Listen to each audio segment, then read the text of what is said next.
Hi guys, I'm gonna do another video for YouTube. YouTube. Yes, YouTube. Where it all happens. Where we all get enlightened. Slowly, very slowly. Not all of us, just the very few, the very rare handful. Just like the Buddha says, it's difficult to be born a human. It's difficult to live a life as a human. It's rare to hear the Dharma or the Dhamma, as is referred to in Pali, the language that the Buddha spoke. By the way, he spoke in Pali, which is not Sanskrit. Perhaps he spoke in Sanskrit too, but it was actually Pali. And which is why it says Dhamma, D-A. I think it's D-H-A-M-M-A instead of D-H-A. RMA. Spelling is not my forte, by the way. I don't really care about details. I'm having coffee with cinnamon and this one beautiful psychic girl. I say beautiful because she's physically gorgeous and her spirit is very beautiful too. She told me that that if you have coffee or tea or something or a drink and you swirl it around in a little circle like this, that you'll have a good day. And you know what, also, that you know why it's so significant that I say that? Because cinnamon really relaxes your muscles and your joints, and it relaxes your capillaries. And I say, you know what capillaries go to? Your sexual regions. So if you're a male, that goes to your penis. If you're a female, that goes to your clitoris and the introitus. So basically you're expanding these capillaries. So if you're a female, you expand the clitoris will eventually it's not going to look like a penis, trust me, but it'll swell and it'll engorge. It won't look like a penis, trust me. It just engorges. It's just like kind of like, when you're like kind of like sexually active, it just engorges. And then when you have a penis or a male, I'm not going to talk about this gender role thing because like it doesn't matter to me. I'm not discussing it. But like when you're male and you have a penis, then like it engorges the shaft, and then like so it makes it larger. And some of the stuff eventually, if you do it enough, it'll make it permanent. It's permanent. So you don't really need an operation unless you start off with like a 5-inch dick or like a 4-inch dick. And like it's not gonna make it into a 9-inch dick if you start off with a 4-inch dick. Trust me, it's not gonna work. It's not. It won't help. It's not gonna help. A lot of things that can do that. I can't talk about it as in like a cure or anything, because as an Ayurvedic certified practitioner, I can't really honestly say that in medical terms that it'll change anything.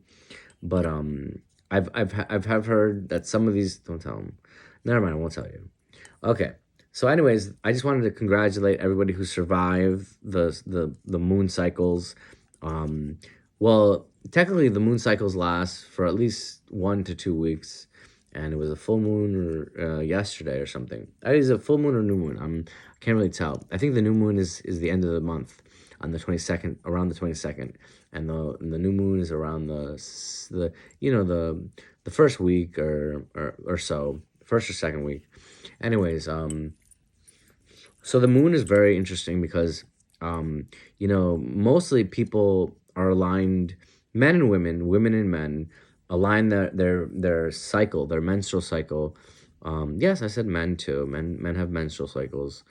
They align their cycles, their menstruation cycles, with the moon, unless you're with somebody else all the time. Then your moon cycle is shifted a little bit, like unless they have like a abnormal cycle, and like maybe they travel and like they're going somewhere else, and then they're aligning with a different cycle. I can't really say whether like it's that far off from an actual moon, like a full moon or something like that, or a new moon, because it's still going to be around that same time. Who's to say why people don't get their periods? Both men and women, men get periods too. That's just a weird thing. It's just to explain it would be different. Men are, they experience, a lot of the crime happens during these cycles, these lunar cycles, and also, we call people with mental health disorders lunatics. In the beginning, they were called lunatics, and we just kind of like veered off from that because society didn't like, they it's kind of like they miss, they miss represented, or it's just not aligned with the etymology of the word, when people were not discussing the true meaning of lunatic. Like, people were saying, like, oh, lunatic means you're just crazy, you're like it's like you're not, because before it was considered like something like a Transylvania thing, like you're like you're you're like, it's kind of like all those myths about like the werewolves and vampires. Like, this is why a lot of these people, me included, I have schizoaffective disorder, me included, have are, they either turn into werewolves or vampires. So a lot of people look so young, and like, and people can't explain why, because some of these people are actually werewolves, or vampires, and this is why there is a war between these two. Sometimes there is a war. Sometimes they're friendly with each other, but there's always a war with some of these people. Like, just like, I'm not, I actually, I'm gonna say I enjoyed the book, but I do qualify it as not really a good, well written book. It was not a well written book, but it was an interesting book. I'm talking about Twilight, the Twilight series. I read the first book, and now I'm gonna sound like a fucking Taylor Swift fan, and I'm not a Taylor Swift fan, and I'm not even a Twilight fan. But I like learning from other sources. Like, I've read over 3,600 books, and like, eventually you're gonna read a bad book. You're gonna read a bad author. If you're smart enough, you'll avoid them. But even if you're not smart enough, you won't. But like, even if you are smart enough, you'll at least want to learn about books that the modernity is going over and like talking about. You want to learn about what they're talking about. And then, so basically, if it's popular, there's a reason why something's popular. It's probably, maybe it like, you can attribute it to, people latching on to one thing that they do, in the story or the premise, according to Harry Potter, things like that. They're all associating themselves with magic, and once you associate yourself with magic or innocence or beauty, then you will have not instantaneous fame, but you'll have some sort of recognition from it, and that's a guarantee. Like, if you write about something and you actually get it published, it's guaranteed to have some sort of recognition coming to you, as long as you're writing about magic. It sounds like I'm just like running my mouth, but like, if you write about these things like beauty, God, esoteric things, you'll have some sort of a cult following, and like, whoever reads it will be like, perhaps you won't get it in your lifetime, but most of the time you do get it in your lifetime. Like, all these strange people, like Man Hall, who wrote this weird book. I'd show it to you, but I don't want to get up. I don't want to get up right now. But look, I'm wearing this weird shirt. It says, when it says Lucifer, literally says Lucifer, and so people don't know what devil worshiping is. So moving on really quickly. Moving on really quickly. This is the worst haircut in the world. It looks like I'm bald. But I'm 44, you guys, and I still have like a good amount of hair. I would say a good amount is just like a lot of hair, and like, it looks like I'm balding, and it's kind of annoying. It's annoying for me, really, to have this kind of haircut. But that's fine. That's life. That's c'est la vie, such is life. C'est la vie, such is life. Anyways, you guys, I don't think I have my comments turned on this YouTube, but check out my tattoo. Check out my Tank Girl tattoo. This is Tank Girl, and like, I don't know if you have read the Jamie Hewlett or Ashley Wood version of the Tank Girl, but this is Tank Girl, and she had was it husband or boyfriend who was a wolf, or I actually forget what it was. If he was a wolf or something else. I forget. He's like, I think he's like half kangaroo or something, half man. That's what I think it was. Something like that. Anyways, so it kind of struck me as like it's not only necessarily a racial ethnic thing, but more like difference of culture and difference of like mixing interracial, biracial marriage, things like that. And it's just an interesting concept that someone so beautiful as Tank Girl is attracted to someone not like her.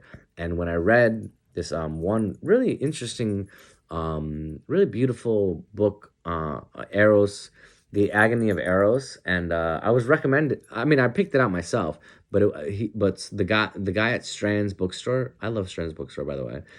Down in the philosophy section, he said, "Oh, you'll enjoy this one. You'll enjoy this one, all right." And guess what? I did. Crazy book. What was I saying about? I am overweight. I would say I'm overweight, but my doctor said I'm not really overweight. Look, I'll show you. I'll show you how. Look, I'll show you guys. See, it's kind of. Do I look bad? This bad? I'll tell you. Like, I mean, look. I'm changing my position. I'll sit down. I don't really look. I don't think I look that bad. I think I look decent. Like I can sit. This is not me sticking on my stomach. This is like me, like kind of like sucking it in. So I do have like some muscle here, and this is like me normal. So it's like it's like you'll be breathing, so you'll have all three of these cycles. Um, but yeah.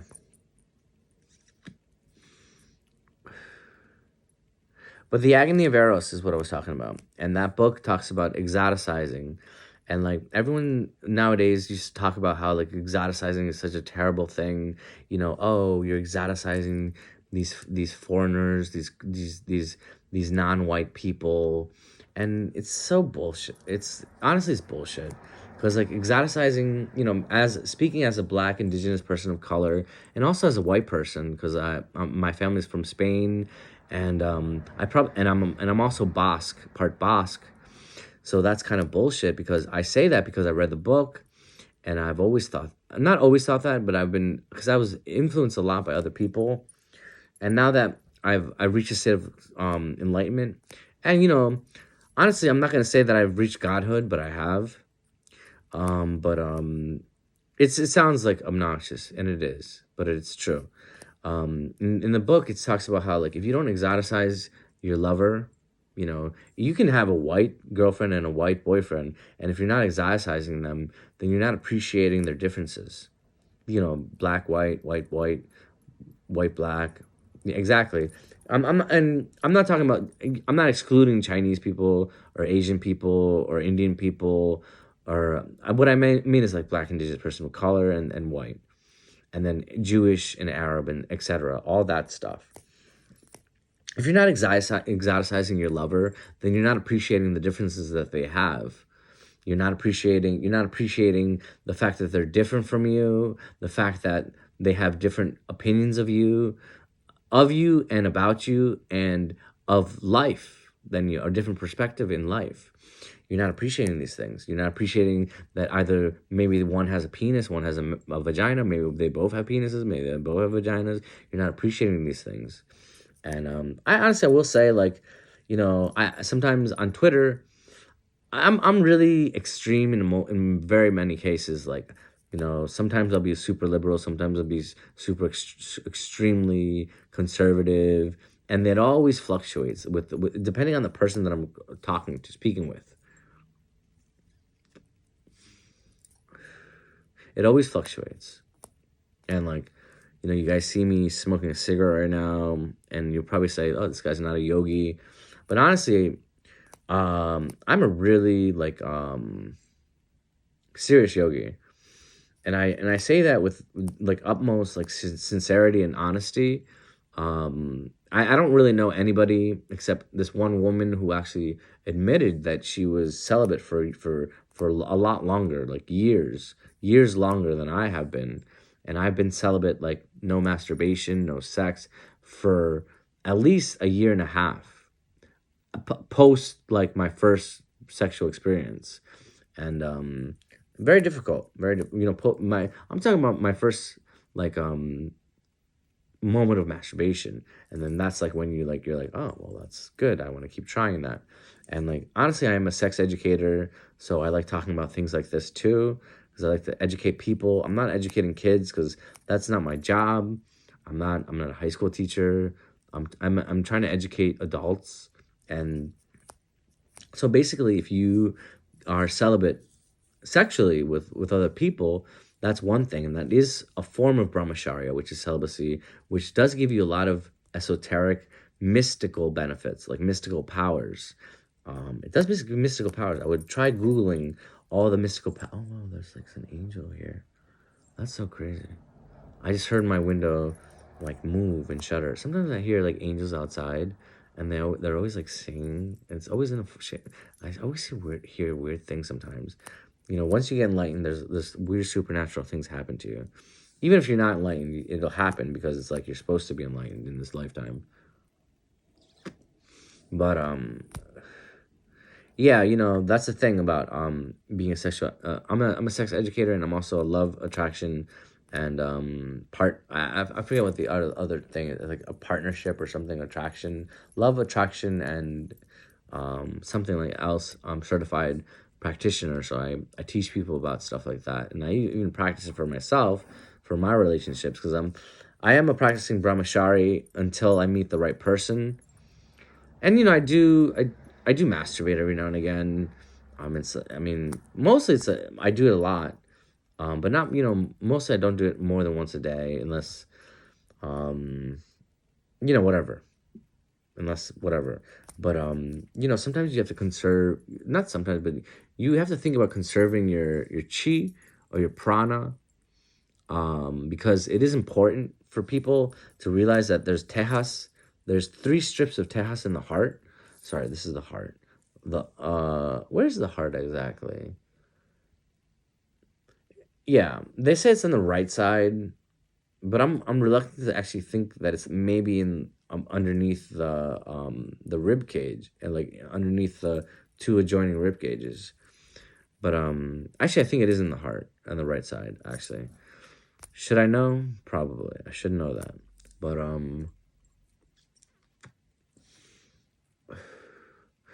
the thing is, it's like it does, you conserving these energies. Like tejas is like these 3 strips, and it's not only in your heart, but it's everywhere else in your body. It runs through your pranic energy, like domains. Like it's kind of like an artery, and it goes all the way through your body, and then it becomes ojas, or ojas becomes tejas, one of the two. They go back and forth, and the more you conserve your energies, the more you like the more you eat vegetables, the more you do yoga and tai chi and like martial arts, things like that, the more you acquire these things. So the longer you live. So you see a lot of Asian people doing tai chi when they're older. They're gonna live a long life, and they radically have a lot more like body mobility than most people. Not most people, because most people that don't practice these arts, it's not just an Asian thing. But a lot of this culture comes from like people, places like Asia, even Africa has like the continent, obviously, has a lot of these modalities. But even the Western world has these things, and they've started with these things a long time ago.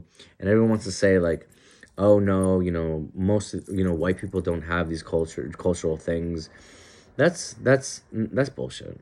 Because like there's druids, who created these fucking, well, who created Stonehenge, who created the Norse myths, who created who even created like um the pyramids that were nowhere.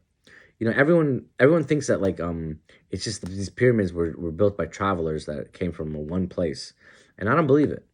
I don't think that happened like that. I think, there's a universal consciousness, and there's a collective consciousness that says like one group of person hears something in their head. This is why the shamans, I think it's pronounced shamans actually, but I like to say shamans. These shamans In every group and every subgroup, black, white, indigenous, Chinese, Basque, Jewish, they all have these shamans that are separated from society by God, God herself, God himself.